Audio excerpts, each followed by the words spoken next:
recount. Let's turn our attention to another mystery, the mystery of success. Now, not only does everybody know Scott Adams as the creator of this guy, he is also the author of a new book, How to Fail at Almost Everything and Still Win Big. What you may not know, or maybe even expect, is that Scott Adams is a failure. You've heard the saying, he's failed too many times to count. He's way past that. He's failed so often he actually kept count of his failures, as you'll see in just a moment. In this presentation, you'll learn a lot about failure, but you'll learn even more about success. Ladies and gentlemen, it is my pleasure to introduce to you the author and creator of Dilbert, Mr. Scott Adams.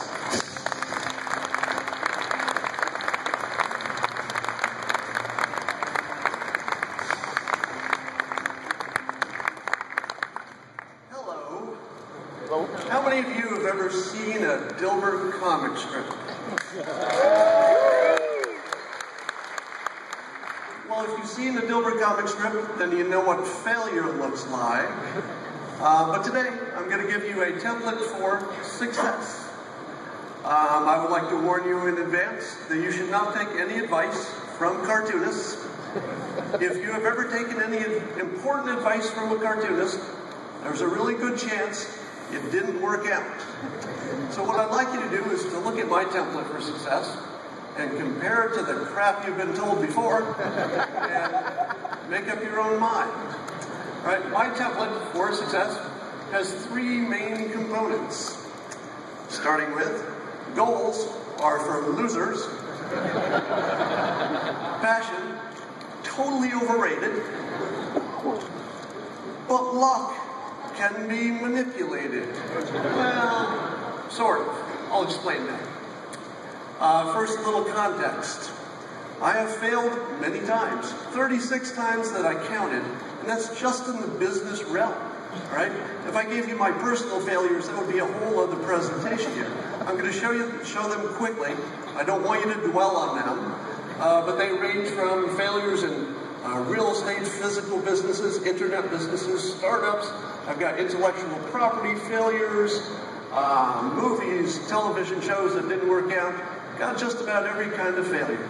I don't have time to talk about all of them, so I'll tell you one of my favorite, more embarrassing ones. When I was about 20, I had an idea for an invention. It was a brilliant idea, I thought, and it was a combination of a rosin bag that would attach to a tennis player's shorts so that they could dry their hand between points so it wouldn't slip on the racket. And I thought, this is a brilliant idea. So I took it to a patent attorney, and I showed him my idea, and he sat across the desk and he stared at me silently for a while, and then he spoke rather slowly, because I think he thought that I needed that. And he explained it this way: just because you can attach two existing products with Velcro, that does not make it an invention. So although that invention failed, as many of my other projects did, I did learn a lot about intellectual property in that process, which has served me well in many other areas in life. And so too, all the other failures, they all had something to teach me. So while they didn't work, I found that just about 10% of the things that I've tried has worked out really well. Now, as it turns out, because most of the things I tried were sort of high-risk, high-reward types of things, you would really expect most of them wouldn't work. But a few of them did. One of them was this, the Dilbert Cup. Wearable computing is the next big thing. This is my prototype of a necklace computer. Prepare to be shocked. Did you just talk him into wearing a remotely controlled shot? People think I have no goals.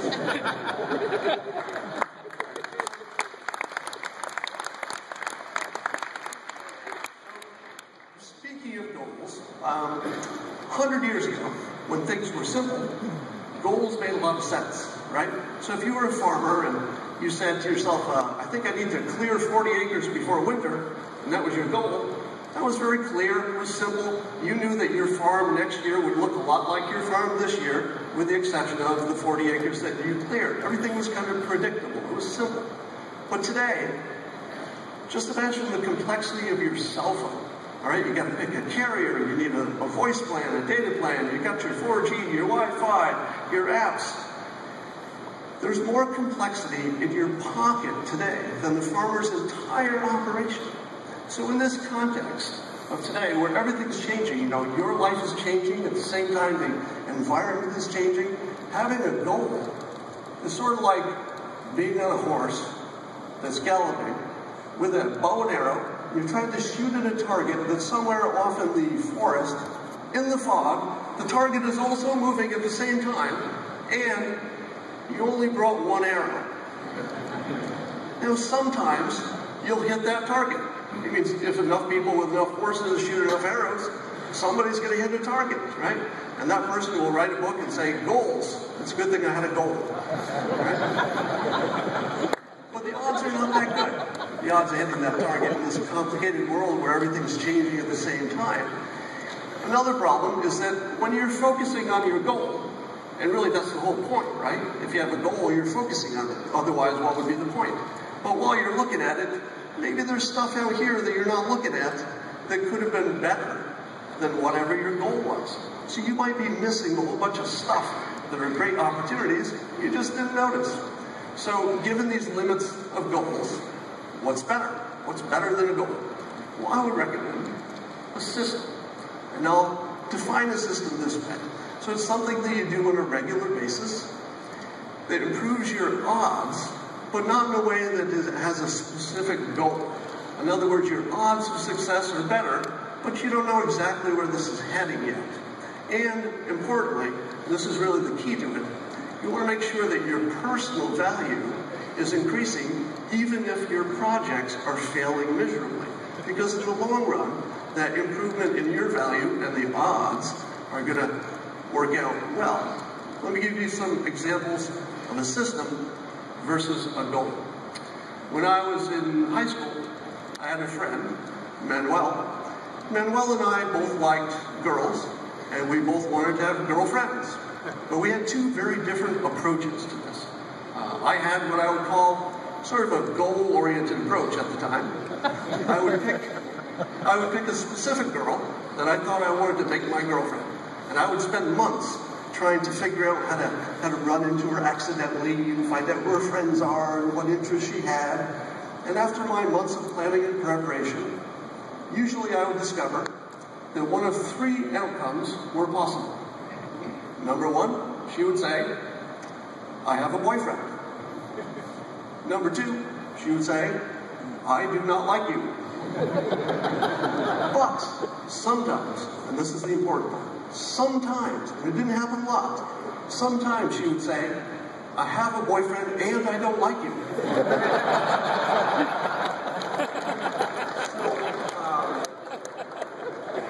On the plus side, I did not contribute to teen pregnancy whatsoever. My friend Manuel had a completely different approach. He had more of a systems approach. He would go into a room full of women or girls, and he would say to each one of them, would you like to be my girlfriend? Or would you like to be my girlfriend? Or words to that effect. And of course his failure rate was tremendous, but because of the law of numbers, he would usually find somebody who would say yes. But this isn't a story about just the law of numbers. That part is somewhat obvious. What was interesting is that every time Manuel went through his process, he was learning a skill. He was learning which pickup lines were working best. He was kind of doing A/B testing on these girls. And he was also learning to take rejection, so that no matter what happened, he was becoming more valuable as it went. Here's another example. I've got a friend who was my tennis partner who had a process that I've never seen before. He would interview for jobs that he didn't want.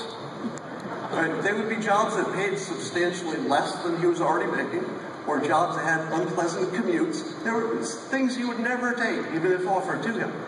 But he worked at home in a technology job, and so this allowed him to network, to meet people he wouldn't have met otherwise. And he also used it as practice. Right? So every time he went to an interview, he became better at selling himself. One day, about a month ago, he said, I won't be able to play tennis with you every Wednesday because I went into this job interview for yet another job that I knew I didn't want. And at the end of the interview, the interviewer said, well, you're totally overqualified for this position, but the head of the department left, you'd be perfect for that job. So that's the job he took with a huge promotion. That's a system over a goal. He didn't go in there for that job, but he increased his odds every time he followed his system. Here's another way to do it easily. There are a number of skills that I would call complementary skills that you can kind of layer on top of whatever else you're doing. For example, I took the Dale Carnegie course to learn how to do this. If you add public speaking to anything that you're doing already, you're probably a candidate to be the boss at some point just because you've got that little extra skill. And you're probably thinking to yourself, I can never do that, I don't want to be a public speaker. Trust me, everyone in the Dale Carnegie course, and I'm not selling that, I'm just using that as an example, they were all bad speakers, they all became good speakers. All of this is learnable, but you don't have to be the world's best at any of this stuff. You just have to have a working facility with it, and it automatically will double your odds just because you've got these extra layers. Now, how good do you have to be at any of this stuff? Well, let me give you an example using myself. You may have noticed that I am not a good artist. I'm a mediocre artist at best. I never took a writing class. I can get my points across fairly clearly, but I'm not a great writer by any stretch of the imagination. If I have a party in my house, I'm not even the funniest person in my own house. Right? I'm funny enough, but I'm not the world-class funniest person who ever lived. I know a little bit about business. But obviously, you can see from my 36 failures, I don't know a lot about business. I'm not the best business person in the world. But when you combine those 4 skills that I've tried to improve through practice over the years to the point of being pretty good, together those just pretty good skills created the Dilbert Empire that's in 2,000 newspapers in 65 countries.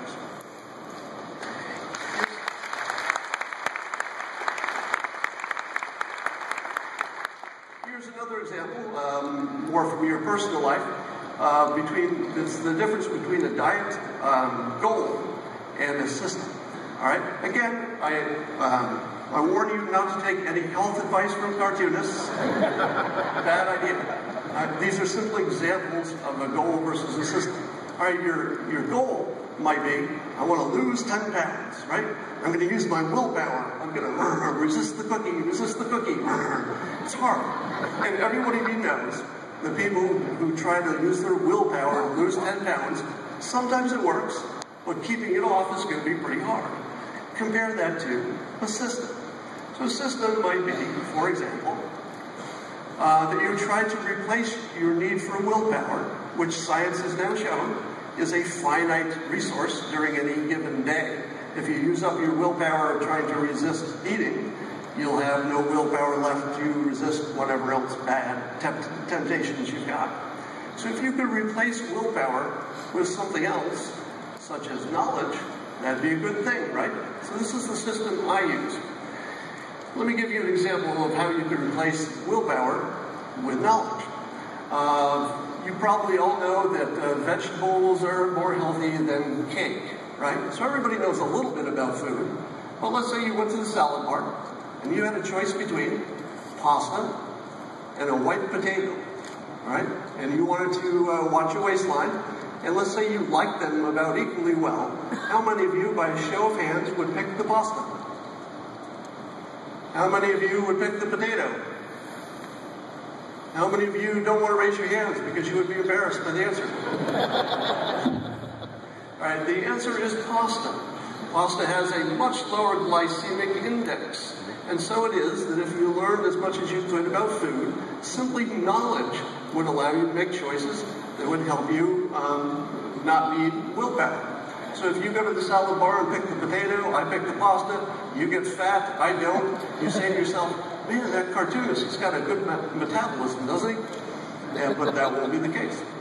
All right, now you could also replace knowledge, or replace willpower with knowledge, by simply learning over time, and this is going to take a long time, which types of flavorings you could put on this god-awful healthy food to make it not so awful. So maybe it's the soy sauce, maybe it's the mustard, maybe you salt it a little bit more. And eventually, the quality of that cookie up here, which is delicious, isn't so much better than the healthy food that you're learning over time how to flavor and season until the need for willpower is diminished. Third thing is that cravings are easily changed. So you probably think that your cravings for the thing that's your weakness, oh, that chocolate, I can't resist that. You probably think that that's somehow baked into your DNA. Well, I would, point out that the people in India eat Indian food, and the people in China eat Chinese food, which I believe they call food. And none of this stuff is baked into you, so I can't get into the details of how you would change your craving, but I will tell you that it has to do with knowledge and technique. It has nothing to do with willpower. Similarly, with exercise, you might have an exercise goal that is to run 10 miles a week or run a marathon. Right? You need your willpower. No pain, no gain, you think? But I don't think people have thought that through. Because really, anything that hurts you and is painful and is unpleasant, over time, you're going to figure out a reason not to do it anymore. All right? So it's like the dog who touches the electric fence, like, ow, ow, ow. Maybe I won't do that anymore. So instead of hurting yourself, how about a system? And again, I'm not recommending this. It's just an example of a goal versus a system. You could try to replace your need for willpower to exercise with habit. Now, a habit can be built simply by doing something on a daily basis, every day, because that's what causes habit, and giving yourself a reward at the end. So here's what I do. I consciously underdo it, all right? If I know I could run 3 miles today, if I really tried, but it's going to hurt, and I won't be able to do anything tomorrow, I don't do that. I just run 2 miles, all right? So every time I'm done exercising, and sometimes it's just walking the dog, because maybe I just don't have it in me that day, I feel good. My energy is lifted, and that's really the game. You're trying to lift your energy, right? And once your energy is lifted, at the end of it, maybe you give yourself a delicious protein shake, a nice cup of coffee, whatever it is that you like, and eventually you train yourself, like the dog, to want to exercise more than you don't. The people who exercise every day have already figured this out. If you're trying to exercise 3 to 4 times a week, you're probably hating, all right? If you bring it to 7, but don't kill yourself, it becomes a habit. And I can tell you that at 11 a.m. every morning, my foot starts tapping, and my body just wants to go do something, because I've trained myself, like my dog, to do this thing on a regular basis. Here's another little hack for exercise. I learned this when I was learning to be a hypnotist. So I took courses in hypnosis, and here's one of the little tricks they taught us. You know, there's those days you come home and you want to exercise, and you have time for it, but you just don't have the energy. You're just drained. It just can't happen today. Try this. Put on your exercise clothes. Just put on your footwear that you're going to use for running, put on your clothes, and just walk around your house for a little while. What you'll find is that the association of the clothing, which is how it feels on your body, will trigger the subroutine in your head that brings up that energy and brings you into the exercise frame of mind. Works about 70% of the time, I think you'll find. So summarizing what a system is, if you've got a system for your diet and a system for your exercise, that's going to increase your energy. Every study shows that if you've got better energy, you're going to perform better on tests. Everything about you is going to be better. You'll have more charisma when you walk through. These are all good things. And once your energy is up, then you can take on all of these projects. Individually, these projects might be gigantic failures. But collectively, each of them might teach you something that is increasing your odds over time towards success. So while your personal value is going up, you're learning more things, your odds are going up. Is that enough? And is that enough to get you to success? I would say probably not, right? You need more than that, more than a system. What about passion? Do you need that? Well, ask any billionaire. They all say passion, right? You interview a billionaire and they say passion is the secret to success. You gotta have passion. But what else could they have said in public that wouldn't make them sound like jerks? Right? What are the other things you can say? Well, I'm smarter than poor people. You can't say that. You can't say I did some insider trading and that got me started. You can't say I was lucky because that ruined your mystique. There's nothing you can say.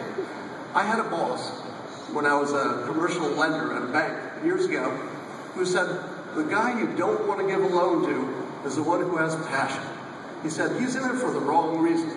The one you want is the grinder. The guy who comes in with a spreadsheet, he says, I'm thinking about opening a dry cleaning franchise. These numbers look really good. I'm going to work really hard. I've got some relevant experience. That's the guy you want to give the loan to. So I said this to my friend. I was talking to him about the overvaluing of passion. And he said, no, there's no way I'm believing that. Passion has got to be important. He goes, look at the winners of American Idol. All right? Those people had to have passion. Obviously, they had passion because you couldn't get to that level without a lot of passion. I said to him, have you watched the entire season where in the first few episodes they show entire stadiums full of people who are all very passionate? If you went by the numbers, you would have to say that passion is more correlated with abysmal failure than with success.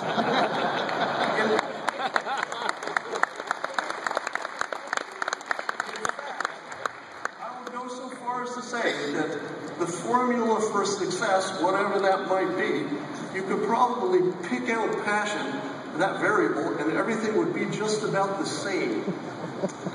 All right? So instead of passion, think of it in terms of boosting your personal energy. You want to be physically and mentally alert and energetic and willing to take on stuff, power through the things you need to. That's not really passion, which is a little bit irrational.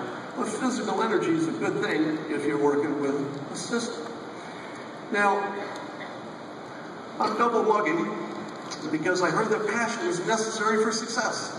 By 4 p.m., I'll be so passionate, I'll be dating my chair. Nothing about that sounded right. All right, so if passion isn't the key, what is? How about luck? You know, luck is kind of the elephant in the room, right? There is no such thing as someone who is successful without this big honking piece of luck, including me. All right? Now, I don't have time to tell you all the lucky things that happened with Dilbert, but I will tell you there were a lot of unlucky things that happened with the things that didn't work out.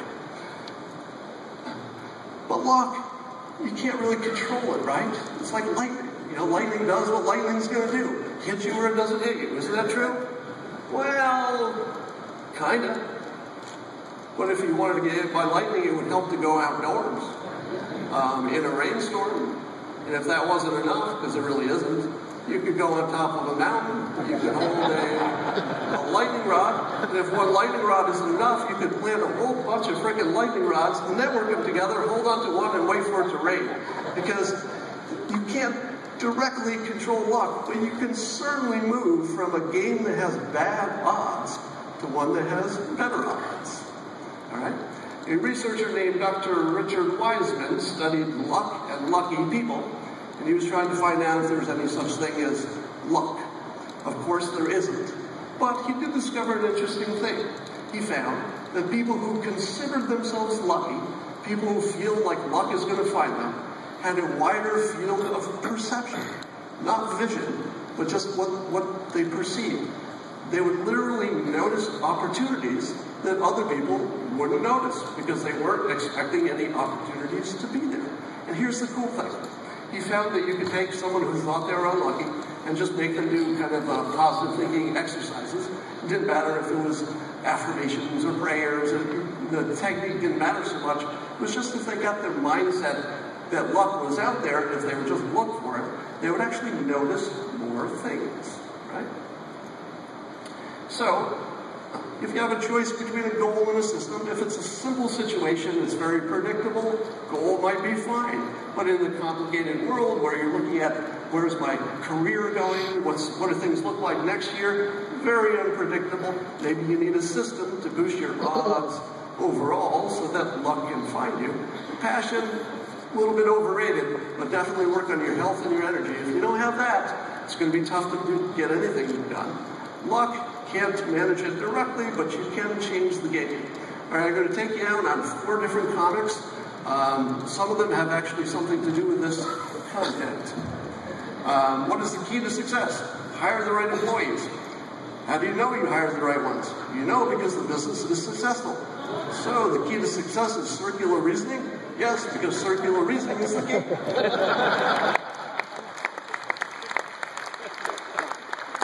worked around the clock and finished a project that would normally require 10 programmers. Did I just establish a new baseline expectation that will turn my job into a tragic death march? It's time to set some stretch goals.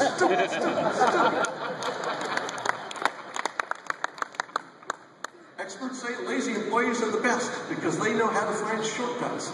So you found a lot of shortcuts? Me? No. I'm not lazy, I'm useless. Why did you bring it up? Why wouldn't I? I'm not lazy. This last comic has nothing to do with anything. It's just my favorite comic of all time. Thank you very much for listening. I hope there's something I said here that's useful for you. I'll go out on this one. My boss says we need some Unix programmers. I think he means Unix, not Unix. I already know Unix. If the company nurse drops by,